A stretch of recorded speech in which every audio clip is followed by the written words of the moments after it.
하나님은 우리를 사랑하시는 줄 믿습니다. 예, 근데 하나님께서 같이 갈 수 없는 게 이 죄의 문제예요. 우리는 죄를 그냥 가볍게 여기지만 하나님께서 가장 싫어하시는 게 이제 죄죠. 왜냐하면 아담 하와 때부터 이 죄는 하나님과의 관계를 깨뜨릴 뿐만 아니라 이웃과의 관계까지 깨뜨렸는데 우리에게 죄는 그렇게 하나님께서 굉장히 싫어하시는 거죠. 그래서 오늘 이 레위기 4장 말씀을 통해서 우리가 예수 그리스도를 그 속죄 제물로 우리 죄 대신에 십자가에 지게 하신 것을 통해서 하나님께서 죄를 얼마나 싫어하시는지 이미 알지만 구약시대에는 하나님께서 이 죄의 문제를 어느 누구도 빠짐없이 해결하기 위해서 어떻게 하셨는지를 이 레위기 말씀을 통해서 살펴보는 것은 굉장히 큰 의미가 있다고 생각합니다. 레위기 우리가 지난번에 19장을 봤을 때에 그때는 일상에서의 거룩 생각하셨습니까? 막 살다 보면 막 잊어먹는데 우리가 예배자의 그룹뿐만 아니라 일상에서 삶의 자리에서 그래서 많은 사람들이 행복을 외쳐요. 행복을. 근데 행복하다고 행복해지는 건 아니죠. 우리가 돈이 없어도 높은 지위가 없어도 행복하고 기뻐하고 하나님을 찬양할 수 있는 건 뭡니까? 거룩하신 주님이 내 속에 계시고 내가 부족하지만 그분의 거룩을 닮아가는 거, 그분의 성품을 닮아가는 거, 이것이 우리 속에 있어서 하나님과 우리 사이가 서로 공유되어지고 함께 공유하는 부분이 있기 때문이죠. 그래서 내가 너 안에, 네가 내 안에, 나는 너로 더불어 먹고 그는 나로 더불어 먹고 나는 너의 하나님이 되고 너는 나의 백성이 되고 나는 너의 아버지가 되고 너는 나의 아들이 되고 이것이 우리 하나님 아버지께서 우리를 향한 소망이었습니다. 꿈이었습니다. 놀라운 말씀 이것이 요한계시록까지 가요. 그런데 우리는 이걸 모르고 하나님 주세요 주세요 주세요 하는데 하나님 그는 누구신가를 우리가 알아야 돼요. 하나님이 어떤 분인지를 힘써 아시기 축복합니다. 예수님 그분은 어느 분이신가? 어떤 분이신가? 아는 것 같지만 다 몰라요. 어떻게 그 개미가 인간의 세계를 다 알겠습니까? 그리고 성령님 그분은 누구신가? 하나님은 거룩하신 분이세요. 그래서 죄인된 우리가 하나님 가까이 가면 죽어요. 지금 우리가 예수 그리스도의 피로 아버지라고 부를 수 있는 놀라운 특권을 가졌지만 사실은 하나님을 인간이 보면 어떻습니까? 화로당하나요? 뭐 하게 되었도다. 죽어요. 그래서 하나님 앞에 가는 게 좋은 것 같지만 결코 좋지 않습니다. 그래서 어떤 분은 위험한 거룩성이다. 죄인이 어떻게 거룩하신 그 하나님을 뵐 수가 있겠어요? 그냥 우리 죄로 인해서 죽을 수밖에 없죠. 근데 너무 놀라운 건 하나님께서 우리를 얼마나 사랑하시든지 우리가 하나님 앞에 가면 죽을 수밖에 없어요. 그런데 하나님 앞에 나올 수 있는 제도를 만들었어요. 그게 뭘까요? 제사예요. 제사. 지금은 우리는 그 아들 예수 그리스도의 피로 성전에 들어갈 담력을 얻고 아빠 아버지라 부르면서 와요. 예전에는 뭐 이 삼손의 그 어머니도 이 천사를 만나고 난 다음에 죽었다고 그러잖아요. 그렇게 위험하지만 거룩하지만 인간이 만나기에 위험하신 분이고 만나면 그 자리에 죽을 수밖에 없는데 하나님 우리와 교제하시고 싶어서 우리와 만날 수 있는 공간을 주셨는데 그것이 성막이고요. 그것이 회막이고요. 또 거기에서 우리를 만날 때는 반드시 뭘 드려야 된다? 제사에 드려야 되는 거예요. 그래서 레위기에는 이제 제사를 어떻게 드리는가? 그래서 이 레위기 5대 제사를 아는 게 너무 핵심인데 저도 평신도 때 5대 제사하면 머리가 지끈지끈했어요. 그래서 그냥 한번 들어만 보세요. 번제, 소제, 화목제, 속제제, 속건제가 있어요. 근데 번제, 소제, 화목제는 자원제예요. 내가 드려도 되고 또 하나님 제가 형편이 어려워서 못 드리겠어요. 안 드려도 괜찮아요. 그런데 오늘 우리가 읽은 이 속죄제는 특수하게 의무제예요. 그래서 드려도 되고 안 드려도 되는 게 아니라 내가 죄를 범했을 때는 반드시 드려야 되는 거죠. 드리지 않으면 우리가 죄 가운데에서 죽을 수밖에 없어요. 그리고 속죄제, 속건제, 배상제, 내가 하나님 앞에 잘못했습니다 하고 어떤 성물에 대한 잘못을 했을 때에는 또 누군가에게 피해를 줬을 때에는 하나님 앞에 회개할 뿐만 아니라 배상을 해야 되는 거죠. 몇 배를 합니까? 5분의 1을 더해가지고 120% 줘야 되는 거예요. 그래서 이 죄라는 건 이만큼 번거롭고 이만큼 용서받기가 쉽다 어렵다? 어려워요. 오늘날 우리가 예수님을 통해서 너무너무 좋지. 그래서 거룩이 뭔가 내가 예수 믿었다고 하나님의 말씀을 안다고 그렇게 해주는 것이 아니라 그 하나님의 말씀을 세상을 단절하고 하나님께 더 가까이 나아가서 거룩의 농도를 짓게 하는 것, 이것이 거룩하다는 거. 들으셨는데 이제 교육은 자꾸 반복이에요. 그래서 그냥 내가 하나님 알아 그렇게 얘기 아니라 이 말씀을 가지고 자꾸 이 세상 쾌락 사랑하기를 하나님 사랑하는 것보다 더하다. 이게 우리가 디모데후서 읽었던 것처럼 하나님 제가 그랬는데 오늘 장로님 되겠어요. 용서해 주세요. 또 이제 예전에는 막 100% 갔다면 이제는 80%, 50%, 이제 20% 이렇게 자기 자신을 다스려 나가듯이 그렇게 더 하나님 앞에 가까이 나가는 게 거룩의 농도가 짙어가는 거고, 그를 보고 누가 거룩하다 할까요? 하나님께서. 아니 목사님 강단에서 설교하니까 거룩한 것 같아요. 근데 아니잖아요. 누가 거룩하다 해야 되는 겁니까? 하나님께서죠. 그래서 이 속죄제, 하나님께서 이 속죄제를 속하기를 얼마나 기뻐하시는지 레위기 16장에 보면 대속죄에 나옵니다. 이스라엘 백성들은 아주 중한 죄를 지었을 때에 하나님께서 안 받으세요. 고의적으로 지은 죄를 안 받으세요. 어느 때 받을까요? 1년 전에 한 번, 7월 10일 날. 그래서 오늘 고의적인 죄와 부지 중에 지은 죄, 하나님께서 회개를 받으시는 죄, 회개를 받지 않는 죄를 한번 이렇게 들려드릴 테니까 한번 보시고, 참 하나님께서 이렇게 섬세하시구나. 그런데 우리는 뭉뚱그려서 나 하나님을 안다, 나 예수님 안다 하면 될까요? 안 될까요? 모르는 거예요. 제가 예전에 평신도 때에 참 성경의 말씀을 읽고 내가 태평양 그 바닷물을 한 컵 물 마시고 내가 태평양을 다 안다고 했었구나. 우리 하나님은 모든 바다보다 우주보다 더 광활하신 분인 줄 믿습니다. 근데 물 한 컵 마시고 뭘 알겠어요. 그러면은 우리는 죄를 지을 수밖에 없는 거죠.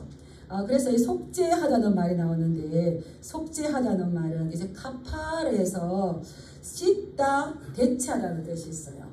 우리는 우리 죄를 덮다라는 뜻이 있겠지만 성경의 용례를 보면 더 많이 쓰이는 것이 씻다라는 게 있어요. 무엇을 씻을까요? 왜? 성전의 성소 안에 있는 그 성물들을 씻어요. 씻는 게. 우리 죄를 씻는 것 같죠? 아니에요. 나중에 성소에 피를 뿌리고 휘장에 피를 뿌리고 향단에 피를 뿌리고 이런 게 나올 건데, 우리 몸에 피를 안 뿌리고 저기 성소 안에 있는 성물들에게 이 피를 뿌려서 거기에 묻어있는 죄를 씻어요. 그리고 또 대체하다라는 뜻이 있어요. 우리가 죄를 지어서 하나님 앞에 나갈 수 없을 때에 무엇을 잡습니까? 각자의 신분과 형편에 맞게 이 짐승을 잡죠. 그래서 내 죄를 대신하고 대체하여서 정가시켜서 그것을 하나님 앞에 드려서 우리는 죄 용서를 받는데, 그래서 이 속죄하다는 말은 죄를 씻는다. 그런데 나의 죄를 씻기도 하겠지만 이 말씀을 쭉 보니까 저도 좀 자랐어요. 그래서 우리 죄가보다는 하나님의 성전을 더럽혔던 것을 씻어요. 우리가 죄를 지으면 그 죄가 나 자신으로 끝날까요? 하나님과 연관될까요? 하나님과의 성전과 연관됩니다. 우리가 공동체예요. 너희가 지체가 되어서 건물마다 지어져 가고 그래요. 그래서 목사가 죄를 지으면 목사 한 사람으로 끝나는 게 아니라 어떻습니까? 공동체에 같이 영향을 주는 거. 우리 교회론과 같이 맞붙을 수가 있는 거죠. 그래서 속죄를 씻다, 대체하다, 대신하다 이런 뜻이 있는데, 속죄제가 이제 하타트에서 하마르티아랑 좀 닮았죠. 죄를 짓다, 빗나가다 이런 뜻이 있는데, 하타트는 깨끗하게 하다, 정결하게 하다. 그래서 그 피가 피를 짐승을 잡아서 피를 드릴 때에 씻는다는 거죠. 그래서 이 속죄제를 오늘 현대신학자들은 정결제다, 속죄제를 하지 말고 깨끗하게 하는 정결제다, 또 깨끗하게 하는 정화제다, 이런 말들을 많이 해요. 그래서 그렇다면 이 누가 이 정결제, 정화제를 드려야 될까요? 우리 모두예요. 모두. 제사장이라고 죄를 안 짓고 왕이라고 죄를 면제받고 가난하고 약하다고 죄를 면제받을까요? 모두예요. 그래서 4장 2절 말씀에 보면 이스라엘 자손에게 말하여 이르라. 누구든지 여호와의 계명 중 하나라도 그릇 범하였으되, 첫 번째, 만일 기름 부음을 받은 제사장이 범죄하여. 누가 범죄했다는 겁니까? 첫 번째, 제사장이 범죄했을 때요. 그 다음에 두 번째, 13절에 보면 오늘 이 말씀은 14장 전체를 볼 겁니다. 근데 13절에 보면 만일 이스라엘 온 회중이 여호와의 계명 중 하나라도 부지 중에 범하여, 회중들이 죄를 지을 수가 있어요. 이 회중들이 짓는 죄는 굉장히 크죠. 그 다음에 이제 좀 내려가가지고 22절 보겠습니다. 같이 한번 읽어볼까요? 시작. 만일 족장이 그의 하나님 여호와의 계명 중 하나라도 부지 중에 범하여 허물이 있었는데, 족장들, 지도자들, 정치적인 지도자들, 이런 사람들이 죄를 지었을 때에, 그래서 그 족장들이 죄를 지었을 때 굉장히 크죠. 민수기 25장 보면 바알볼의 사건에서 족장들의 머리를 달아서 태양을 향해서 다르잖아요.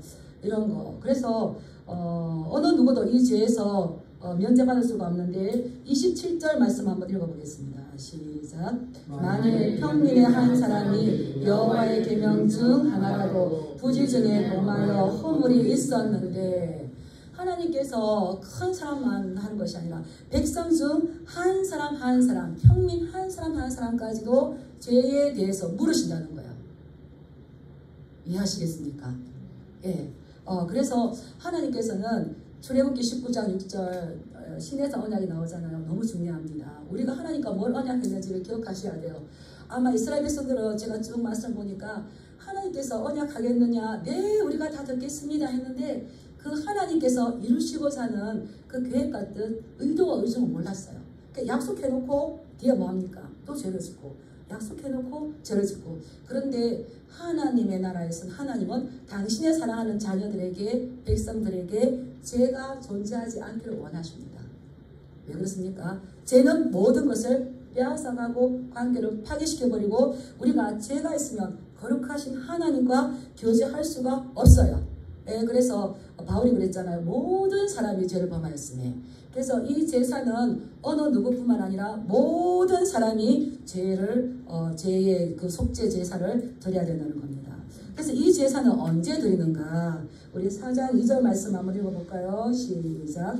이스라엘 자손에게 말하여 이르라. 누구든지 여호와의 계명 중 하나라도 그런 범하였으되, 누구든지 여호와의 계명 중에 하나라도 그런 비고의적으로 잘못해서 실수로 범하였을 때, 이 4장을 쭉 읽다 보면 부지 중에 나와요. 13절의 말씀을 보면 만일 이스라엘 온 회중이 여호와의 계명 중 하나라도 부지 중에 범하여 허물이 있으며, 이렇게 말했어요. 그래서 이 부지 중에 비고의적, 죄는 두 가지가 있습니다. 고의적인 죄와 비고의적인 죄가 있습니다. 비고의적인 것, 잘못해서 실수하여서. 그 계명이라는 뭘까요? 하나님 사랑, 이웃 사랑 많이 있지만 계명은 하라와 하지 마라. 그래서 10계명에는 8개의 하지 마라와 2개의 하라가 나와요. 안식일을 기억하여 거룩하게 지키라. 내 부모를 공경하라. 도둑질하지 마라. 살인하지 말라. 간음하지 말라고 나오잖아요. 그래서 하라 했는데 안 하는 게 뭡니까? 하지 말라 했는데 하는 게 뭡니까? 그러면 하나님이 뭘 하라 했는지, 뭘 하지 말라 했는지를 알아야 되잖아요. 가나안 땅에 들어가서 거기에 있는 모든 족속을 다 물리쳐라 했어요. 그러면 어떻게 할까요? 가서 물리쳐야 돼요. 우리가 하나님보다도 사랑이 많아서 그러시면 됩니까? 남겨두면 될까 안 될까요? 남겨두면 네 옆구리에 가시가 된다고, 올무가 된다고 그랬어요. 결국 너를 넘어뜨린다고 그랬죠. 그래서 우리는 우리 생각과 달라요. 그래서 말씀이 뭐라고 했는가? 말씀으로 가야 되는 거죠. 그래서 하라와 하지 말라인데, 이것을 지키려고 했는데 부지 중에 이게 잘못해서 이건 정하게 되었어요. 예를 들면 내가 도끼날을 잘 갈아서 도끼자를 끼워서 산에 나무하러 갔습니다. 그런데 힘껏 나무를 치려고 치다가 도끼가 빠졌어요. 도끼날에 빠져서 옆에 일하고 있는 사람을 쳐서 그 사람이 죽었어요. 고의적인 겁니까? 비고의적입니까? 실수입니까? 그런데 사람은 죽었잖아요. 그때에 내가 드려야 돼. 왜 그렇습니까? 더 조심하고 더 단단하게 준비해야 될 것을 이제 이렇게 하는 거죠. 그래서 이 부지 중에 이게 있으면 그 죄를 깨달았으면 가만히 있으면 안 되는 게 아니라 수송아지를 속죄 제물로 드릴지니, 여기 수송아지가 나왔는데 사실 수소예요. 수소. 요즘 소가 한 마리 얼마입니까?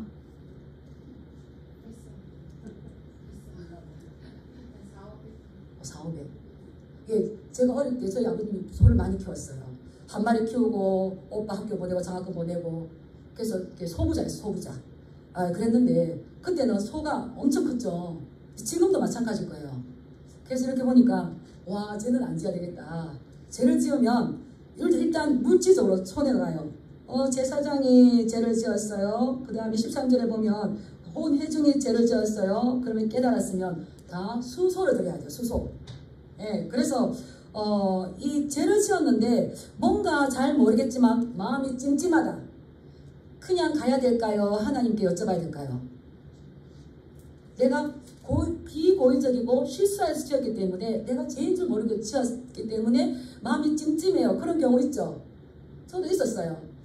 마음이 찜찜해요. 뭔가 불편해요. 그래서 그때 제가 하나님, 제 마음에 뭔지 모르지만 마음이 찜찜합니다. 뭔가 불편합니다. 왜 그럴까요? 우리 속에 성령님이 계시기 때문에 탄식하는 우리가 느껴요. 그래서 하나님, 제가 깨닫고 회개할 수 있도록 도와주세요. 하루 이틀 3일 지났는데 하나님께서 그 죄가 톡 튀어나오겠어요. 그래서 제가 너무 가벼워지고 아하, 이거였구나. 죄가 은밀하게 저에게 들어와서 죄 속에 자리를 틀고 하나님과 나와의 관계를 불편하게 만들려고 했었는데 성령님께서 계속 톡톡톡 치죠. 불편함을 가지고 너 빨리 청소해. 빨리 씻어내. 그게 그래서 이 씻는다는 거는 청소한다는 거기 때문에 때를 청소하는 거예요. 때를 묵히고 가면 뒤에 냄새 나죠. 아닙니다. 죄도 그렇습니다. 그래서 하나님 뭘까요? 근데 툭 튀어나와서 아하, 이거였구나. 해도 큰 상관없지만 안 했으면 더 좋았을 걸. 그래서 제가 그때 말씀을 깨달았어요. 시편 16편 7절 말씀에 나를 훈계하신 여호와를 송축할지라 밤마다 내 양심이 나를 교훈하도다. 다윗의 고백이거든요. 그래서 밤마다 날마다 우리는 회개해야 되고요. 그래야 하나님과 더 친밀한 교제를 누릴 수가 있어요. 그래서 네가 죄 지은 줄 몰랐는데 비고의적으로 부지 중에 죄를 깨달았으면 가만히 있을 것이 아니라 그때 즉각적으로 제사를 드려서 너의 죄를 씻어야 된다. 정결하게 해야 된다. 때를 씻어야 된다는 거죠. 때가 있는데 때를 씻고 나와서 기분 나빠하는 사람 있습니까? 얼마나 좋은지 몰라요. 저도 우리 성도님들이 이걸 맛봤으면 좋겠어요. 제가 평신도 때 한참 말씀을 깨닫고 보니까 이제 설교실에 이렇게 말씀을 들으면 그냥 하나님이 저에게 은혜 주셨어요. 그래서 이 샤워를 시켜요. 샤워를. 이거구나. 하나님께서 샤워기를 가지고 나를 막 머리도 감겨주시고 발가락에 때까지 다 씻어주시는구나. 그러면 저는 하나님과 교제를 어떻게 할까요? 하나님 너무 개운해요. 하나님 저 이렇게 씻어주세요. 여기까지 씻어주세요. 죄를 말씀 들을 때 제가 들어와요. 제가 깨달아져요. 집에 가서 회개하시렵니까? 바로바로 회개하시렵니까? 토해내. 그래서 저는 그 맛을 보고 또 마음이 찜찜할 때 하나님이 뭡니까? 이렇게 하면은 청소하고 나면 그때 새틀같이 가볍다는 걸 처음 느꼈어요. 죄가 있으면 무겁습니다. 마음이 무거워서 쭉 절어집니다. 근데 죄의 문제 해결받은 사람 어떻게 할까요? 기뻐요. 새틀같이 기뻐요. 기쁨을 느끼시길 축복합니다. 예, 그래서 시간이 지났지만 이것을 깨닫게 한다는 것은 놀라운 은혜죠. 그때에 너희는 그 수송아지를 잡아서 수소를 잡아서 그것을 하나님 앞에 드려라 라고 말씀하세요. 자, 우리 그 다음에 4절 말씀 한번 읽어보겠습니다. 시작. 그 수송아지를 해마문 여호와 앞으로 끌어다가 그 수송아지의 머리에 안수하고 그것을 여호와 앞에서 잡을 것이요. 아멘. 예, 그 수송아지를 잡아야 될 건데 그것은 흠 없는 소를 가져다가 하나님 앞에서 잡아야 되는 겁니다. 그리고 그 머리에 뭐합니까? 안수합니다. 왜 안수합니까? 내 죄를 그 소에게 전가시키는 거예요. 우리는 피가 없으면 용서를 받을 수가 없어요. 물론 소재가 있긴 하지만 이 피예요. 그래서 내가 죄를 지으면 그게 즉결 심판을 받아야 돼요. 우리가 오늘날 이렇게 죄를 지어도 살아갈 수 있는 이유가 뭡니까? 예수님께서 대신 죄의 심판을 받아주셨거든요.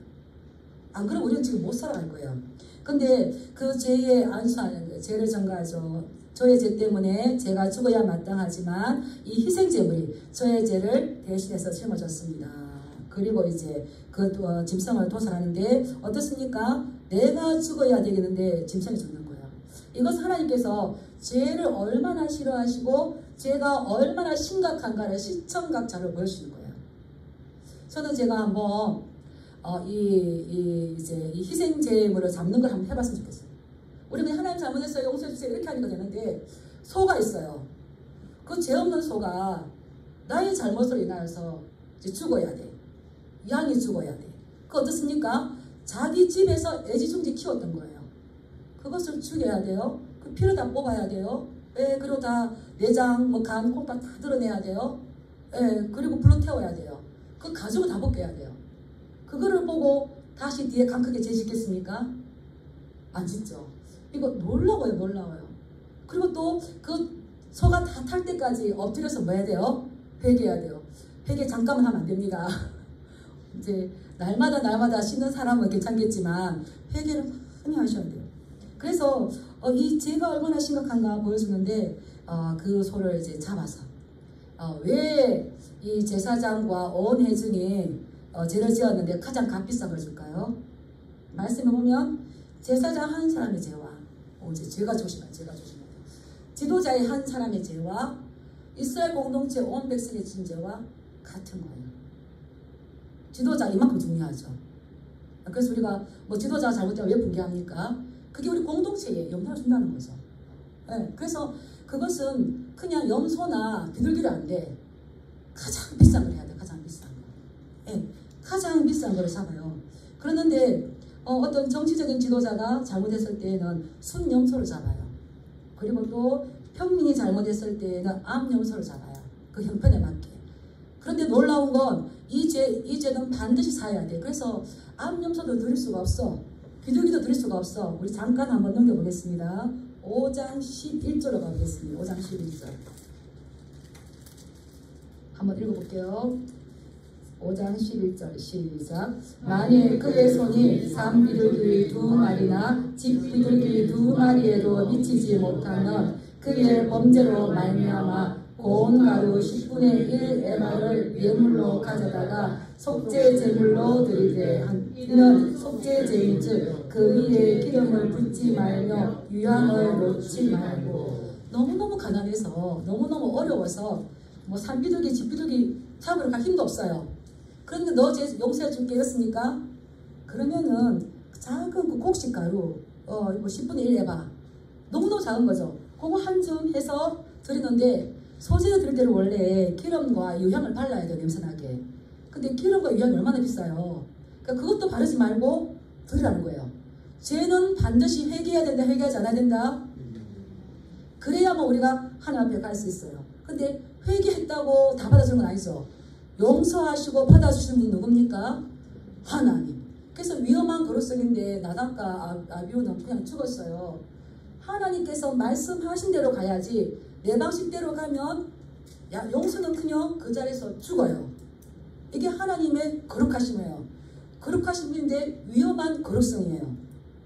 그런데 이제 그 말씀하신 대로, 그래서 말씀하신 대로 말씀 뭘 했느냐? 하나님이 뭘 요구하시느냐? 그래서 내가 부지 중에 죄를 지으면, 고의적으로 죄를 지으면 받아주실까요? 안 받아주실까요? 고의적으로 안 받으세요. 고의적이란 말은 다시 완악하게, 당당하게, 부야드, 손을 들어서 당당하게. 그래서 고의적으로 죄를 지으면 그 자리에서 즉사합니다. 누가 그랬습니까? 고라와 다단.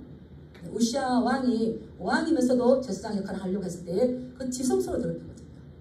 그래서 우리가 이 죄를 잘 아셔야 돼요. 그래서 우리는 신약의 시대에 살고 있지만 구약의 정신을 가지고 해야 돼요.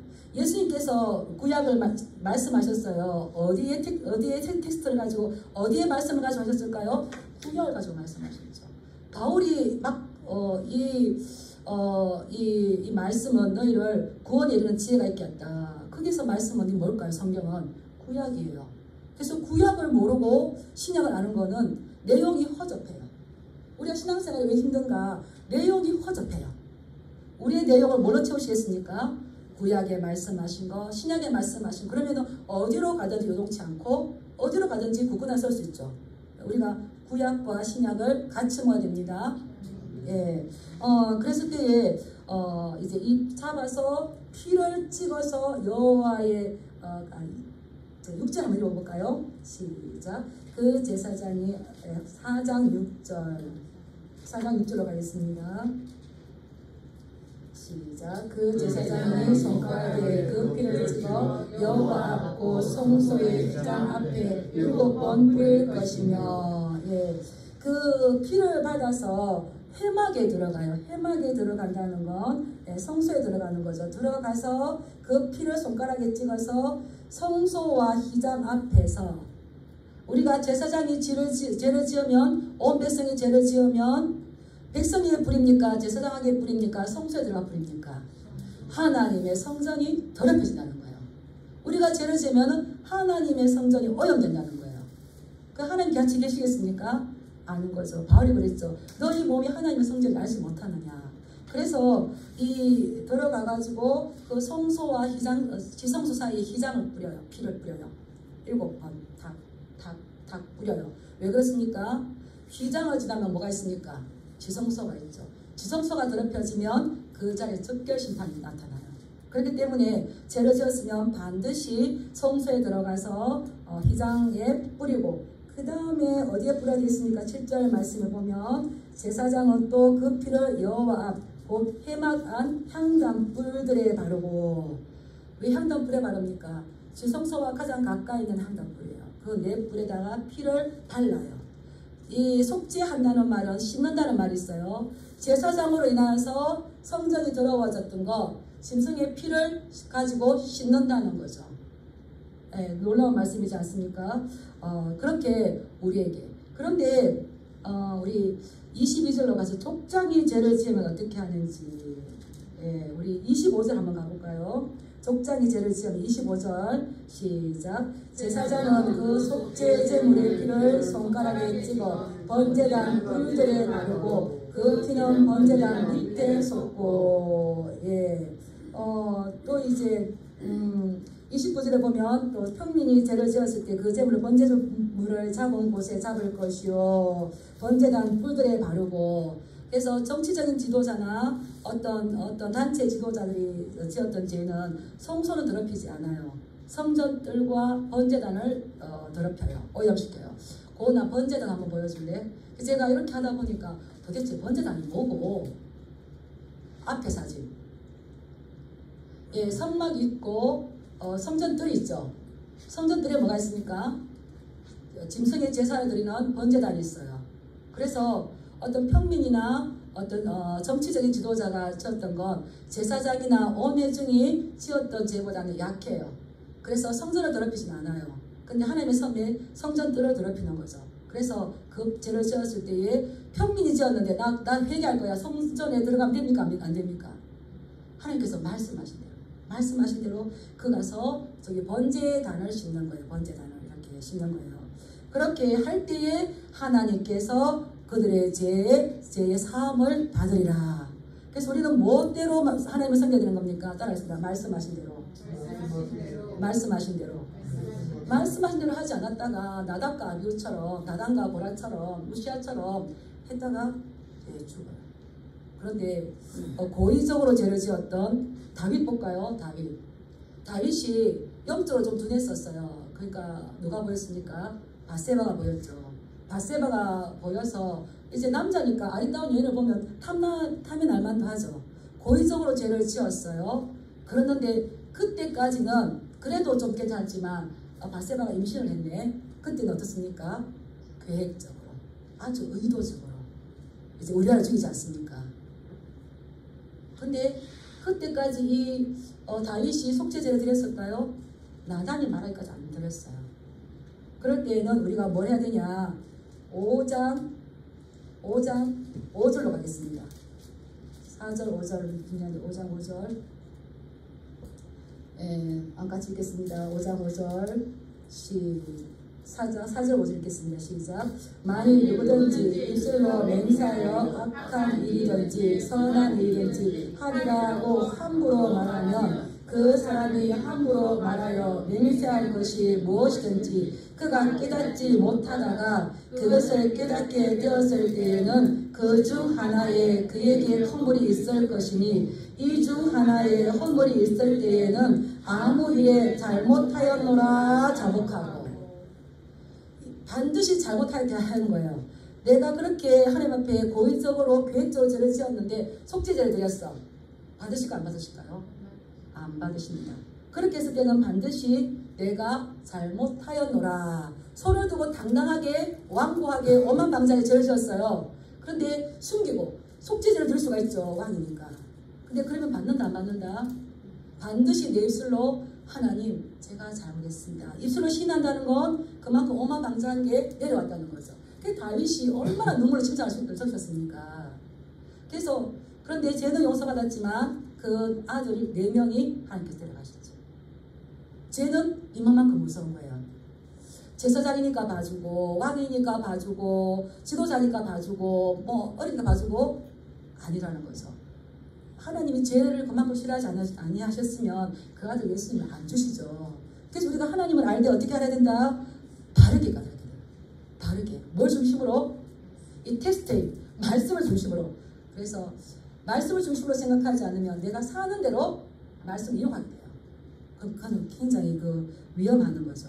그래서 이제 다시 본문으로 돌아오면 이 소의 피를 가지고 성소에 더럽혔던 오염되었던 거 씻고 향단 불도 씻어서 그 성전을 이제 거룩하게 만드는 거죠. 예, 그리고는 이제 기름은 다 뗍니다. 기름은 떼서 번제단에서 태웁니다. 기름과 콩팥은 번제단에서 태우는데 우리 10절 말씀 한번 읽어볼까요? 4장 10절로 가보겠습니다. 이제 시작. 화목제 제물의 소에게서 떼어낸 같이 할 것이요 제사장은 그것을 번제단 위에서 불사를 것이며. 아멘. 예, 이거는 이제 번제단 위에서 불사르고 이렇게 이 메뉴대로 가야 돼요. 그리고 11절에 보면 그 수송아지의 가죽과 그 모든 고기와 그것의 머리와 정강이와 내장과 또 곧 그 송아지의 전체를 직령 바깥 재버리는 곳인 정결한 곳으로 가져다가 불로 나무 위에서 사르되 곧 재버리는 곳에서 불사를지니라. 너무 큰 소를 잡았어요. 오늘날 말하면 500만짜리 잡았어요. 보통 이 제사를 드리고 나면 제사장의 목, 백성들의 목 이렇게 갑니다. 근데 속죄제 제물은 제사장의 몫이 있을까요 없을까요? 번제를 잡아도 다 태워드려도 가죽은 제사장한테 가요.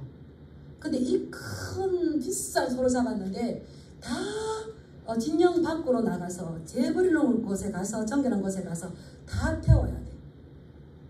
얼마나 허무합니까? 그 큰 소를 잡았는데. 이거는 뭘 보여준다고요? 하나님께서 죄를 얼마나 싫어하시는지, 죄가 얼마나 심각한지. 그래서 저는 제가 기회가 되면 나 이거 소 잡는데, 희생제사 좀 잡는데 한번 가서 보면 그것이 또 다 탈 때까지. 예, 그렇게 하면은 우리가 더 달라지겠죠. 가서 재버리는 곳에 가서 거기에서 불살라지면 제단도 성결해지고 성소도 정결해지고 너 제사장도 정결해지고 온 백성도 똑같이 정결해진다는 이 말씀이 있는 거예요. 그래서 호세아 계속 외쳤죠. 우리가 알자, 힘써 여호와를 알자. 하나님은 내가 아는 하나님이 아니라 기록된 말씀에 그 메뉴에 하나님을 아는 것이 너무 중요하죠. 그래서 그리고 또 그 남은 피를 제가 7절 말씀을 보면 그 송아지의 피 전부를 해망 못 번제단 밑에 쏟을 것이며, 이제 뿌리고 난 다음에 피가 남았어요. 큰 소니까 얼마나 많이 남겠어요. 그것을 함부로 흩어지게 하는 것이 아니라 다 모아서 번제단 아래에 아마 붓는 곳이 있는가 봐요. 그래서 그거 갖다 쏟아붓죠. 이거는 뭘 상징하는 겁니까? 예수 그리스도의 피를 상징을 하죠. 그래서 우리는 이 모든 메뉴를 가지고 하나님께서 뭐라고 말씀하셨고 그 말씀을 이루시기 위해서 오신 분이 누구십니까? 예수님이시죠. 히브리서 13장 11절부터 13절에 보면 이 모든 제물을 가지고 진 밖으로 나갔던 것처럼 이는 죄를 위한 짐승의 피는 대제사장이 가지고 성소에 들어가고 그 육체는 영문 밖에서 불사름이라. 그러므로 예수도 자기 피로써 백성을 거룩하게 하려고 성문 밖에서 고난을 받으셨느니라. 그런즉 우리도 그의 치욕을 짊어지고 영문 밖으로 그에게 나아가자. 진 밖으로, 영문 밖으로. 우리 예수님은 예루살렘 성 가까이에서 십자가 당하셨습니까? 골고다를 지나서 성문 밖에서 고난 당하셨습니까? 그래서 여기 보면 그것을 전체를 가져다가 재버리는 곳에, 수치와 모욕이 있는 곳, 더러움이 있는 그곳에 가서 태우듯이 우리 예수님도 골고다 언덕을 올라가셔서 수치와 모욕이 있는 그 자리에서 고난을 받으셨는데, 왜 그 고난을 받으셨다고요? 우리의 죄를 대신 짊어지고. 그래서 우리가 죽어야 될 건데 하나님께서 우리의 죄를 예수 그리스도께 전가시켰어요. 그래서 예수님이 내 죄를 가지고 골고다 언덕 올라가셔서 제물이 되셔서 십자가에서 다 피 흘려 주셨어요. 그런데 그 예수님의 그 피가 우리 몸에 전가됨으로 인해서 우리는 어떻게 되었습니까? 깨끗하고 죄사함 받고 새로운 삶을 살게 돼서 새로운 하나님의 백성이 되었습니다. 그렇다면 출애굽해서 너희가 새로운 곳에 들어가서 새 민족이 되었을 때, 거룩한 나라, 제사장의 나라가 되었을 때 어떻게 살 것인가? 이것을 메뉴에 있는 것처럼 우리는 구원받은 백성이에요. 새로운 피조물이에요. 구원받은 백성은 어떻게 살 것인가에 집중하지 못한다면 우리는 이방인처럼 사는 대로 살고 이렇게 됩니다. 그러면은 하나님께서 우리를 위해서 일하시지 않으시죠. 기록된 그 죄가 우리에게 다시 재앙으로 온다는 거죠. 저는 우리 사랑하는 성도님들이 하나님을 올바로 알고 뭐라고 말씀하셨는지 정확하게 알아서 우리는 예수님께서 성문 밖, 영문 밖에 나와서 우리 위해서 수치와 모욕을 다 당해주심으로 인해서 이전 것은 지나가고 보라 새 것이 되었습니다. 그렇다면 개가 토한 걸 다시 먹듯이 가서 또 버무린다면, 그리고 구약과 신약에 이미 우리가 죄 용서 받을 수 있는 모든 장치를 다 해주셨는데 내가 그 장치를 누리지 못한다는 건 누구 잘못일까요? 누구 탓할 수가 없어요. 그리고 지금은 하나님께서 우리를 위해서 보호해 주시고요. 예수님도 하나님 보좌 우편에서 우리를 위해서 기도해 주시고요. 성령님도 우리를 위해서 말할 수 없는 탄식으로 기도해 주고 계셔요. 근데 아모스 3장에 있습니다. 두 사람이 뜻이 같지 않는데 어떻게 동행하려? 내가 죄를 짓고 회개하지 않고 있다면 하나님과 우리는 계속적으로 같이 교제할 수가 없는 거죠. 누구를 기쁘게 하겠습니까? 죄의 주장자가 된 사단을 기쁘게 하는 거죠. 그래서 우리는 이미 예수님께서 우리 위해서 죄를 짊어지시고 영문 밖으로 나갔어요. 수치와 모욕 있는 곳으로 나갔어요. 그래서 우리도 함께 그분께 나아가자. 왜 그렇습니까? 좋고 높은 자리에 성문 안에는 예수님 안 계세요. 낮고 가난하고 비천한 그 자리에 예수님이 계시기 때문에 우리도 성문 밖으로 나가자. 히브리서 기자가 그렇게 지금 외치잖아요. 그런즉 우리도 그의 치욕을 짊어지고 영문 밖으로 그에게 나아가자.